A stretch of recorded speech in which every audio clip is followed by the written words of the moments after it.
球連邦軍エースパイロットアムロ・レイ、ネオジオン軍総帥シャア・アズナブル。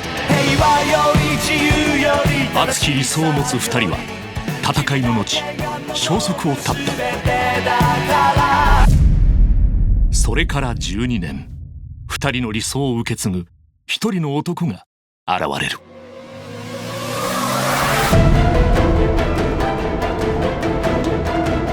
映像化不能と言われた伝説の小説がついに映画化。